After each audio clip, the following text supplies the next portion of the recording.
sàcc gu mag gi tey liir naa ko tey muy bind Twitter muy tudd Macky Sall. koo koy sàcc gu mag gi. sàcc gu mag gi ak sàcc yu ndaw yu mu àndoon yëpp laa wax. ma ne mënuñu jël foowee réew mi.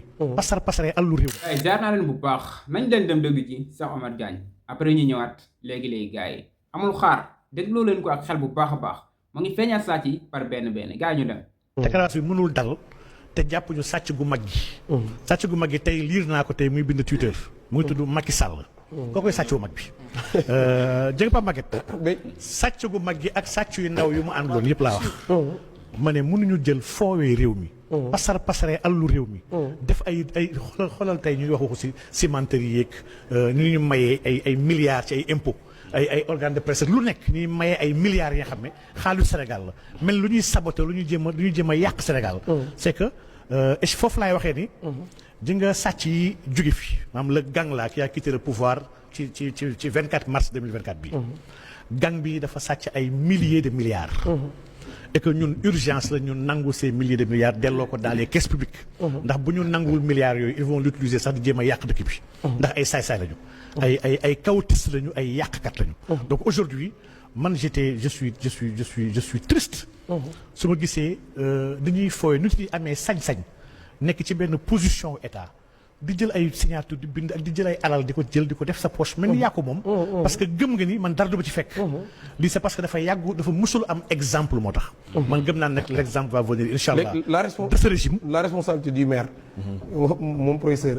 le maire de la ville de Thiès Babacar Diop. su waxee ne. dafa am liste bi ay turu sëriñ ak yooyu yu ci ne. ba tax na moom mu rusul ko xaw ma mu am zenu. publier ko génne ko publier ko. defe ngeen loolu wax la joo xam ne solide na. non c'est pas solide lu ñu war a mën a sukkandiku. damaa ñaaw parce que moom maire la. lu bu ko mënta publier xanaa war na cee man bind le président de la république. man dama ñaawlu war demandé gis ko wax ceeg moom. wax mais wéeru ci loolu est-ce que loolu yombul trop comme. Pape Maguette ma gisee wax jooju. dama ko mettitlu loolu ndax dama gëm ne ku ñu dénk. nga nekk mindaanu askan bi. maanaam yow sant ñu la nga am état d'âme.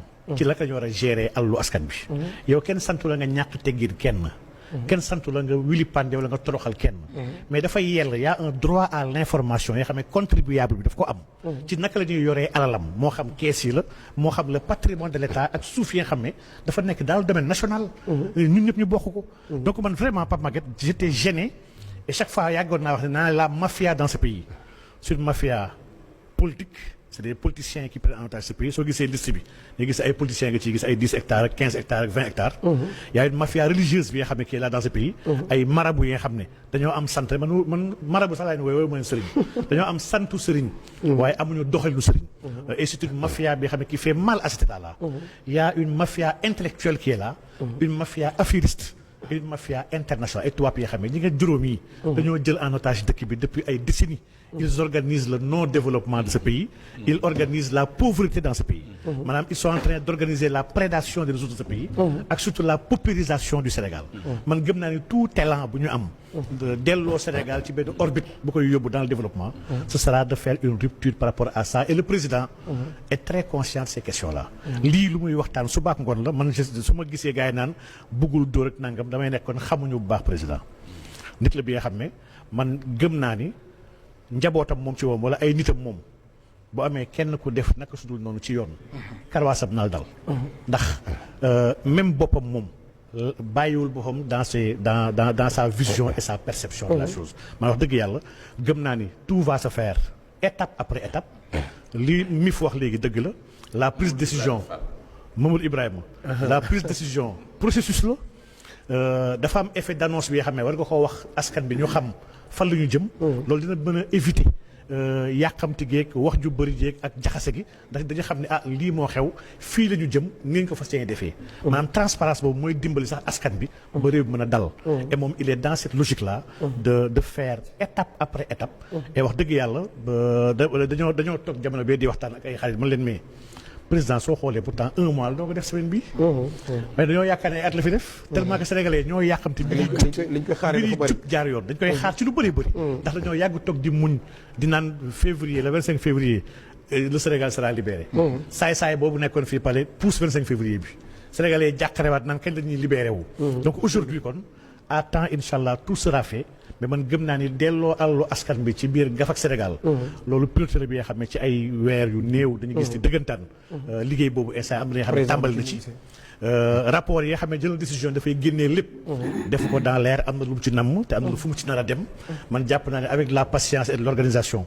et surtout avec ces lanceurs d'alerte parce que le président compte s'appuyer sur les lanceurs d'alerte moo tax bu teel a yëkkati ne dinaa jéem a xool lu ñu protéger lanceurs d'alerte yooyu. jaajëf gars yi déglu ngeen Cheikh Omar Diagne ba pare dégg ngeen bu baax a baax li nga xam ne loolu la wax mais gars yi gis ngeen Cheikh Omar Diagne ak Tahirou Sarr ngir yàlla dee leen déglu ñaar ñooñu am na ñoo xam ne ci réew mi jar nañoo déglu bu baax a baax ndax chaque jour ci li ñuy jëmale si kanam rek ci loolu la ñuy dox quoi dañuy dëkk di ñu yee chaque jour mais ñun moom daa mel ni dañuy bëgg di nelaw quoi ñun chaque jour quoi loolu lañ bëgg di nelaw rek mais genre yii nii chaque jour dañuy ñëw di ñu yee gars yi balaa may développer ci loolu noonu abonné leen amee vidéo bi partagé gars yi view yi day bëri mais abonné yi mooy loolu dama bëgg nag boo leen seetaanee vidéo bi xanaa boo seetaanee nag war ngaa mën a abonné mais xam naa da nga koy fàtte da ngay jàpp ne abonné nga bu pare mais abonné go vérifier ba xam abonné nga amee vidéo bi nga partagé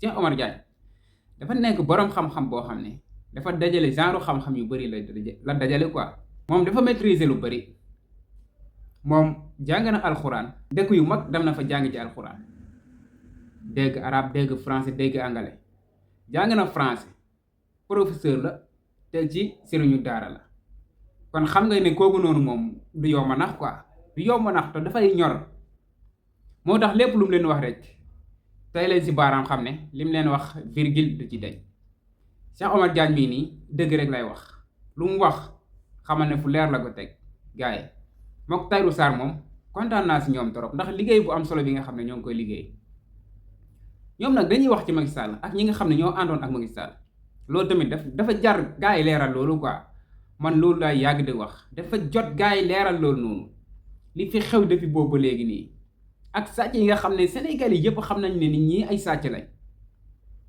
bu pare affaire yi dafa xaw a yéex nañ lijjanti affaire yi fat Cheikh Omar Diagne nee na sàcc bu mag bi mooy Macky Sall balaa ngay lijjanti sàcc yu ndaw yi mooy ministre yeeg DG yeeg yi joxoon genre poste yooyu noonu quoi ñi nga xam ne ñoo jege woon Macky Sall lépp luñ soxla woon rek moo ngi ci seen wet tegu quoi ñoom daal nañ bëgg rek luñ bëgg Macky def loolu lañ fi nekkee woon quoi ñoom nañ bëgg rek loolu mooy affaire nañ bëgg rek luñ bëggee Macky def du mujj fenn sàcc yu ndawaan yooyu duñu ay sàcc yu ndaw sax ay bongali sàcc lañ mais sàcc bu mag bi mooy Macky Sall balaa ngay lijjanti sàcc yooyu noonu lijjanteel ngan di sàcc bi ba pare mooy Macky Sall Cheikh Omar Diagne loolu la wax Ibrahima Sall loolu la wax Tahirou Sarr loolu la wax Dame Mbodj Clédor Sène loolu la wax daanaka ponkal yi nekk ci dëkk bi yëpp loolu lañ wax quoi lan la ñuy xaar ci ñii nii laa xamul affaire yi dafa yéex ñëpp jàppoon nañ ne ñii buñ toogee dinañ mais bëgguñu xam sàcc yi quoi bëgguñu rek xam sàcc yi yem si ñun xam nañ ne ñoom ñoo sàcc bëgguñu xam loolu yem si quoi dañu bëgg ngeen jàpp leen ñu rembourser xaalis bi ñu sàcc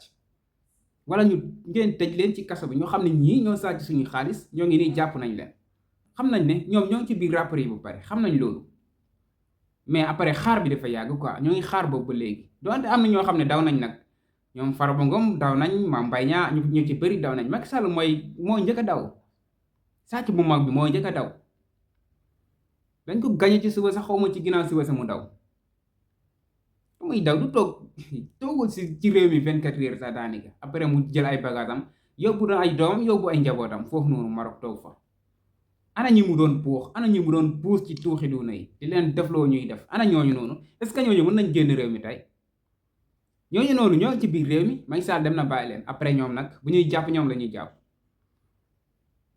moo tax booy topp ci kaw nit toppal ci kaw koo xam ne dafa jub ndax bu jubu rek moom mën na bañ a daan mais yow forcément da ngay daanu moom mën na rëcc mën na ci génne mais yow lay bàyyi ci biir quoi booy toppal ci koo xam ne dafa jub noonu la fa demee Macky Sall laa xamul gars yi li ñuy xaar ci moom ci jëli ko Maroc am na ay intérêt fii nii Sénégal am na fi ay intérêt dëkk yëpp am fii intérêt Sénégal buñ nee dañuy jëli Macky Sall pour mu ñëw fii nii waa dëkk boobu ne duñ bàyyi Macky Sall mu ñëw nañ dëgg intérêt yi nga xam ne Maroc am na ko fii Sénégal ñu livre ñu suñuy doomu dëkk ñu defaral ko affaire loolu rek moo fi nekk quoi forcément dafa war a ñëw affaire u dawlaaxu moom war na jeex affaire u dawlaaxu war na jeex quoi surtout ku ci mel ni président